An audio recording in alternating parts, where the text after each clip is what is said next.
मैंने लगभग 700 एसआईआर के फार्म जो कि मेरे मित्र और मेरे साथियों के थे जमा करवा दिए हैं और उन सभी को मैंने ऑनलाइन भी करवा दिया है।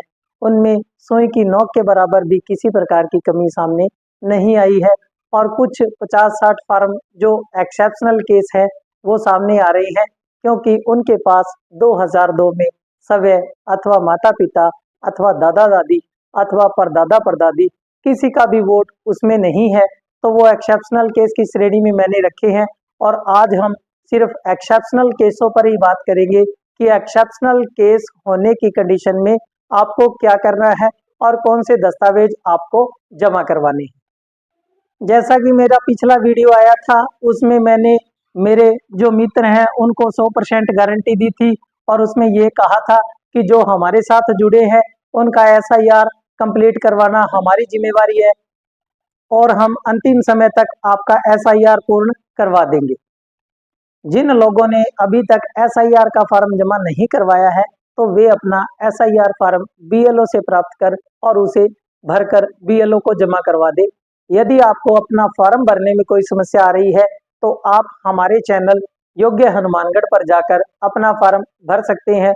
मैंने उसमें एक बहुत ही आसान भाषा में एसआईआर को भरने का तरीका बता रखा है कि आप फॉर्म सही तरीके से कैसे भरेंगे। इसके साथ ही चुनावों से संबंधित और भी बहुत से वीडियो पड़े हैं तो आप उनको भी विजिट कर सकते हैं। एसआईआर का नोटिस आपको 8 दिसंबर से 10 दिसंबर के बाद प्राप्त हो जाएगा, चाहे वह एसडीएम के नाम से आपको प्राप्त हो जाए या जिला कलेक्टर के माध्यम से आपको प्राप्त हो जाए। आपका नोटिस आपको बीएलओ उपलब्ध करवा देगा और उसके साथ आपको दस्तावेज जमा करवाने होंगे। मैं आपको एसआईआर की प्रोसेस के बारे में बता दूं कि आपको 4 दिसंबर 2025 के बाद जब भी 10 या 11 दिसंबर को नोटिस प्राप्त हो जाए तो आपको लगभग 1 से 1.5 महीने का समय दिया जाएगा।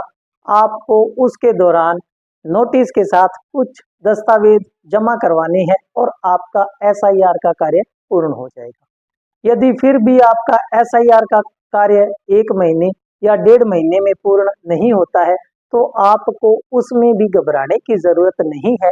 लगभग 90% लोगों के दस्तावेज जमा हो जाएंगे और उनका एसआईआर का कार्य पूर्ण हो जाएगा।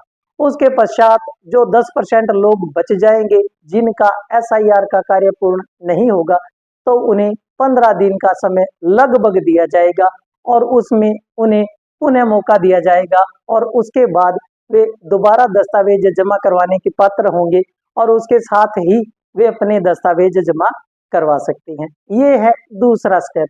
इस दूसरे स्टेप में लगभग 10 में से 8% लोगों के फार्म जमा हो जाएंगे और 2% लोग ऐसे हैं जो बच जाएंगे जिनके पास किसी भी प्रकार का कोई भी दस्तावेज नहीं है तो उन्हें अंतिम रूप से नोटिस दिया जाएगा और उस अंतिम रूप से दिए गए नोटिस का जवाब भी उन्हें देना है, उसके लिए भी उन्हें समय दिया जाएगा। उस समय के दौरान यदि उनके पास कोई दस्तावेज नहीं है तो जिला कलेक्टर या एसडीएम महोदय अपनी एक कमेटी गठित करेंगे। वह कमेटी इस बात की जांच करेगी कि उक्त व्यक्ति उस स्थान पर कितने सालों से रह रहा है। यदि वह कमेटी संतुष्ट है तब भी आपका एसआईआर का कार्य पूर्ण हो जाएगा। यदि वह कमेटी संतुष्ट नहीं होती है और आपका एसआईआर पूर्ण नहीं होता है, उस स्थिति में भी आपका एसआईआर किस प्रकार होगा या ऐसी स्थिति पैदा होगी तो उनके लिए मैं अलग से एक वीडियो और बना दूंगा और उसमें मैं वो तरीके भी बता दूंगा कि आपको अंतिम तरीके से किस प्रकार अपना एसआईआर कार्य पूर्ण करवाना है। आप हमारे साथ जुड़े रहें। अब बात आती है दस्तावेजों की कि आपको नोटिस के साथ कौन कौन से दस्तावेज लगाने हैं, तो उन दस्तावेजों पर हम चर्चा करेंगे। इसके लिए मैं ये बता दूं कि भारतीय संविधान के भाग 2 के अनुच्छेद 5 के तहत नागरिकता से संबंधित जो दस्तावेज हैं वो मांगे जा रहे हैं। इसके लिए मैं ये बता दूं कि यदि कोई व्यक्ति भारत के किसी भी राज्य क्षेत्र में किसी भी क्षेत्र में पैदा होता है तो उस बच्चे या बच्ची को जन्म से भारत की नागरिकता प्राप्त हो जाती है और इसी परिप्रेक्ष्य को ध्यान में रखते हुए एसआईआर का कार्य किया जा रहा है और उस एसआईआर के तहत आपसे जन्म प्रमाण पत्र या जन्म को प्रमाणित करने वाला दस्तावेज मांगा जा रहा है। एसआईआर में जो दस्तावेज मांगे जा रहे हैं उनमें जो दस्तावेज मांगे जाएंगे उसकी समयावधि क्या रहेगी, इस पर थोड़ा सा बता दूं कि 1 जुलाई 1987 से लेकर वर्तमान स्थिति तक या 2025 तक आपके दस्तावेज जो भी हों जिसमें आपके जन्म से संबंधित या जन्म प्रमाण पत्र या जन्म को प्रमाणित करने वाले दस्तावेज मांगे जा रहे हैं, यदि आपके पास जन्म प्रमाण पत्र या जन्म तारीख को प्रमाणित करने वाला दस्तावेज नहीं हो तो आप अन्य दस्तावेज भी दे सकते हैं। इसकी लिस्ट इस प्रकार है।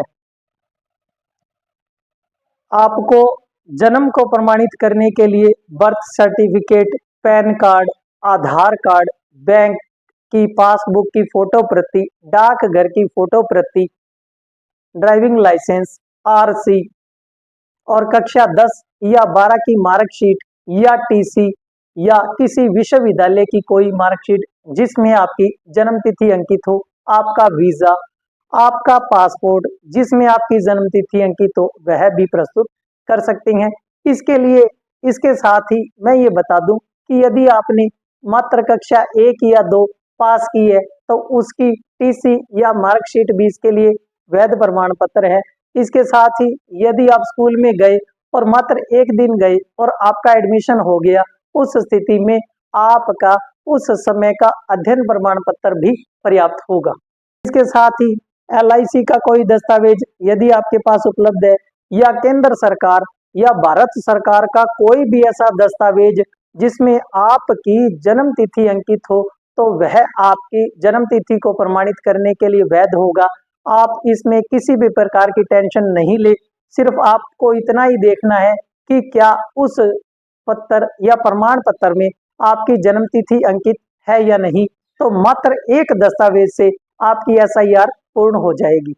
और एक अन्य शर्त यह भी है कि यदि आपकी जन्म तिथि को प्रमाणित करने वाला कोई भी दस्तावेज आपके पास नहीं है तो उस स्थिति में आपको अपने जन्म स्थान को प्रमाणित करने वाला दस्तावेज देना होगा।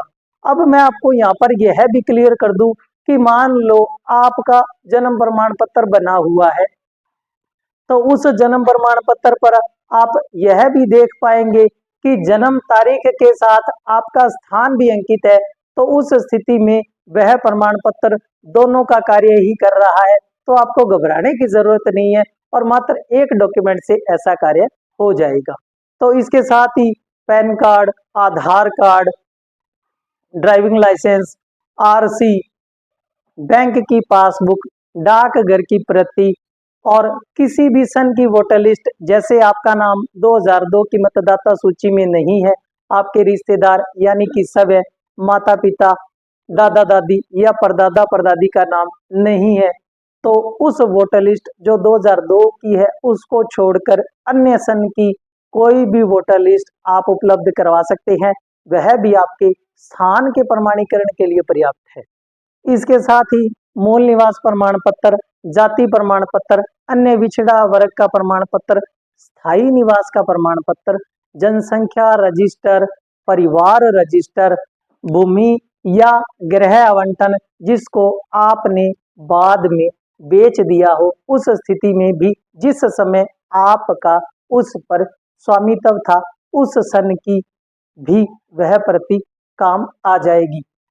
इसके साथ ही जमाबंदी, किसान बही और यदि आपके पास खुद का मकान नहीं है और खुद का कोई भी दस्तावेज नहीं है, उस स्थिति में आप जिस मकान में किराए पर रहते हैं तो उस मकान मालिक का पट्टा भी आप काम में ले सकते हैं, उससे भी आपकी एसआईआर का कार्य पूर्ण हो जाएगा। इसके साथ क्रय विक्रय का भी कोई विलेख आपके पास हो तो वह भी चल जाएगा। इसके अतिरिक्त आपके पास कोई भी ऐसा सरकारी दस्तावेज हो जो इस बात का प्रमाणीकरण कर दे कि इस तिथि को या अमुक तिथि को आप इस स्थान पर रहते थे, तो वह पर्याप्त डॉक्यूमेंट है।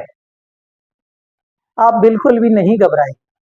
आप इसका भी ध्यान रखें, यदि आपके स्वयं के जन्म स्थान या जन्म तिथि को प्रमाणित करने वाला कोई भी दस्तावेज आपके पास नहीं है, उस स्थिति में आप अपने माता या पिता या दोनों के दस्तावेज भी उपलब्ध करवा सकते हैं।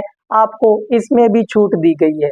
और एक बात मैं ये भी बता दूं कि यदि मान लो आपका कोई दस्तावेज 2025, 2010, 2005, 1990 में बना था, तो उसमें आपकी जन्म तिथि जो भी अंकित है, तो आपको यह विचार करने की जरूरत नहीं है कि मेरा डॉक्यूमेंट 2025 में बना है लेकिन मेरी जन्म तिथि 1980 की है, तो क्या वो दस्तावेज चल जाएगा?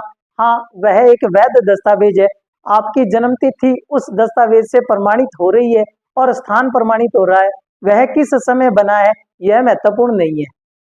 यदि आपके माता पिता या स्वयं का दस्तावेज नहीं है, तो आप अपने दादा दादी का दस्तावेज भी उपलब्ध करा सकते हैं। उनके स्थान का प्रमाणीकरण भी पर्याप्त है। लेकिन इसमें आपको एक बात ध्यान रखनी होगी कि आपको चेन के माध्यम से ये बताना होगा कि मैं स्वयं हूँ, मेरे पिता ये हैं और मेरे दादा ये हैं। तो इतने दस्तावेज आपको वहां पर देने होंगे, जिससे उन्हें यह पता चल जाए कि आपके ये दादा है और इस प्रकार से आपके रिश्तेदार हैं। यदि आपके पिता या माता भारतीय नहीं है, उस स्थिति में आप वीजा या पासपोर्ट की प्रति भी प्रयोग कर सकते हैं, लेकिन दोनों में से कोई एक भारतीय होना जरूरी है।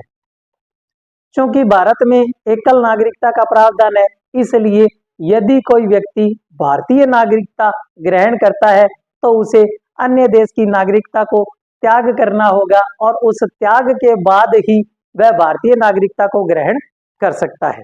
यदि मान लो कोई बच्चा जो भारत से बाहर पैदा हो जाता है और उसके माता पिता यदि भारतीय हैं, तो उस स्थिति में क्या होगा कि उसे अपने जन्म का प्रमाण पत्र जिस देश में वह पैदा हुआ है, वहां भारतीय दूतावासों से प्रमाणित करवाना होगा और वह प्रस्तुत करना होगा।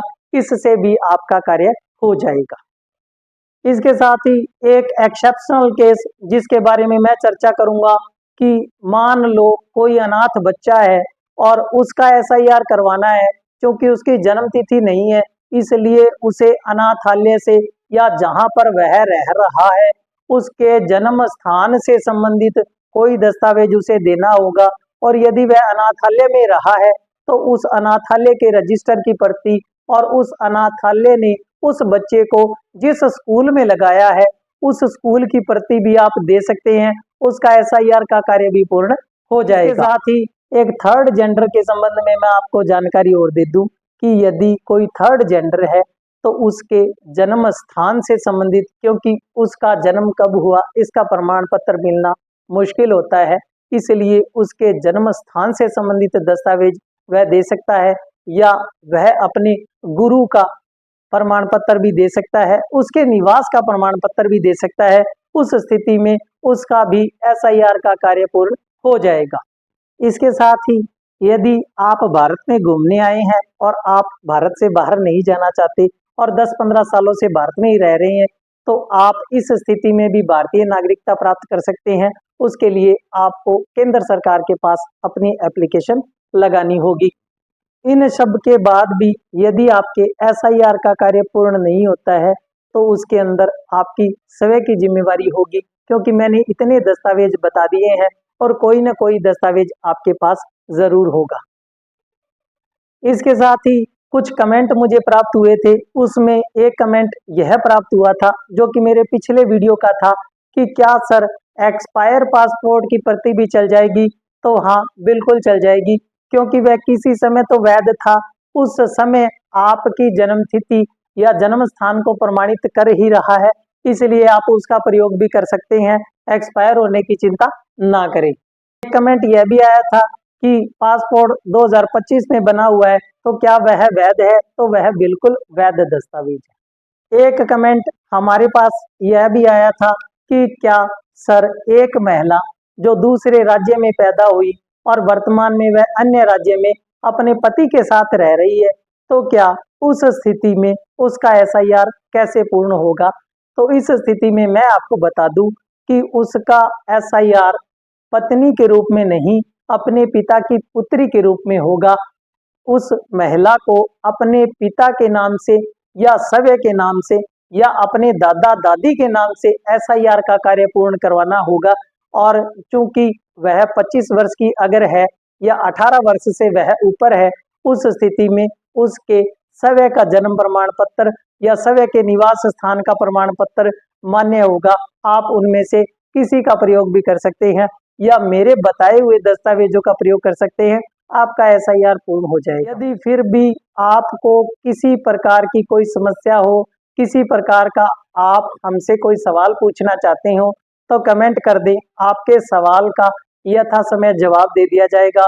जब तक एसआईआर नहीं हो जाती, मैं आपके साथ हूँ। मैं आपकी एसआईआर पूर्ण करवाकर ही निश्चिंत होऊंगा। इसके लिए आप हमारे साथ बने रहें और मेरे चैनल को सब्सक्राइब कर ले ताकि मुझे प्रोत्साहन मिलता रहे। एक कमेंट हमें यह भी प्राप्त हुआ था कि सर क्या नाना नानी के माध्यम से यानी कि मैटरनल ग्रैंड मदर और ग्रैंड फादर के नाम से क्या एसआईआर पूर्ण हो जाएगी? इसका जवाब नहीं है। आप ऐसा नहीं कर सकते हो, क्योंकि किसी भी लड़के या लड़की या बच्चे को अपने माता पिता यानी कि ब्लड रिलेशन जो कि पिता या माता या सगे या दादा या दादी के नाम से ही एसआईआर करवाना है। आप नाना नानी, चाचा चाची, मामा मामी या अन्य किसी रिश्तेदार के नाम से एसआईआर नहीं करवा सकती हैं। ये बिल्कुल ध्यान रखें।